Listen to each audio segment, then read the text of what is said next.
ಅಂದರೆ ನಿಮ್ಮ ಏನೋ ಸತ್ಯ ಇರ್ಬೋದು ಯತ್ನಾಳ್ ಅವ್ರು ಹೇಳಿದ್ದು ಎಲ್ಲನೂ ಕೂಡ, ಅದಕ್ಕೆ ಹೆದರ್ತಾ ಇದ್ದೀರಿ ನೀವು ಆ್ಯಕ್ಷನ್ ತೊಗೊಳಕ್ಕೆ.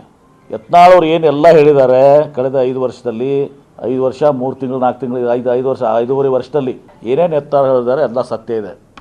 ಅದಕ್ಕೆ ಬಿ ಜೆ ಪಿಯವರು ಹೆದರ್ಕೊಂಡಿದ್ದಾರೆ. ಕಾಂಗ್ರೆಸ್ ಏಜೆಂಟ್ ಪ್ರಶ್ನೆ ಬಂದಿಲ್ಲ. ಅದು ಇವರು ಬಿ ಜೆ ಪಿಯವರು ಅವರ ದೌರ್ಬಲ್ಯಗಳೇನಿದ್ದಾವೆ ಅದೆಲ್ಲ ಯತ್ನಾಳ್ ಅವ್ರ ಕಡೆ ಇದೆ ಅಂತ ಅನ್ನಿಸ್ತದೆ ಇದು ನೋಡಿದರೆ. ಯಾಕಂದ್ರೆ ಅವ್ರ ಮೇಲೆ ಆ್ಯಕ್ಷನ್ ಯಾಕೆ ತಗೋತಾ ಇಲ್ಲ? ಹೌದಪ್ಪ ಕಾಂಗ್ರೆಸ್ ಏಜೆಂಟ್ ಇದ್ದು ಅಂತ ಕೊಡ್ರಿ, ನೀವು ಆ್ಯಕ್ಷನ್ ತೊಗೊಳಕ್ಕೆ ನಿಮ್ಗೆ ಇರ್ತದೆ. ಬಿಜೆಪಿ ಅವರ ವೀಕ್ನೆಸ್ ಎಲ್ಲ ಯತ್ನಾಳ್ ಹತ್ರ ಇದೆಯಾ ಸರ್? ನನಗೆ ಗೊತ್ತಿಲ್ಲ, ಮತ್ತು ಆ್ಯಕ್ಷನ್ ತೊಗೊಳಿಕ್ಕೆ ಹಂಗೆ ಅನಿಸ್ತದೆ. ಸರ್ ಈಗ ಯತ್ನಾಳ್ ಅವರು ಅದೇ ಕಾಂಗ್ರೆಸ್ ಏಜೆಂಟ್ ಪ್ರಶ್ನೆ ಇಲ್ಲ, ಕಾಂಗ್ರೆಸ್ಗೂ ಯತ್ನಾಳ್ಗೂ ಸಂಬಂಧ ಇಲ್ಲ.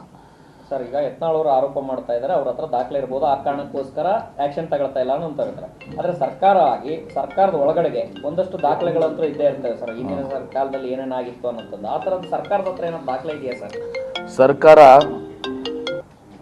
ಸರ್ಕಾರ ನಾನು ಹೇಳ್ತಾ ಇದ್ದೀನಲ್ಲ, ಈಗಾಗಲೇ ಫ್ಲೋರ್ ಆಫ್ ದ ಹೌಸನ್ನು ಕೂಡ ಹೇಳಿದ್ದೀವಿ, ತನಿಖೆನೂ ಕೂಡ ಮಾಡ್ತಾ ಇದ್ದೀವಿ.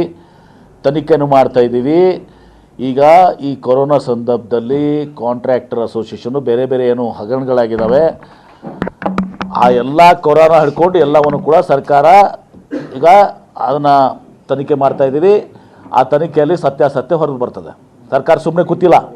ಬಿ ಜೆ ಪಿ ಅವಧಿಯಲ್ಲಿ ಏನೇನು ಆಗಿದಾವೆ ಅವೆಲ್ಲವನ್ನು ನಾವು ಇದು ಮಾಡ್ತೇವೆ. ವಿಶೇಷವಾಗಿ ಕೊರೋನಾದಲ್ಲಿ ಆಗಿರುವಂಥ ಅವ್ಯವಹಾರಗಳಿದ್ದಾವೆ ಅವೆಲ್ಲವನ್ನು ಬಯಲಿಗೆಳಿತೀವಿ.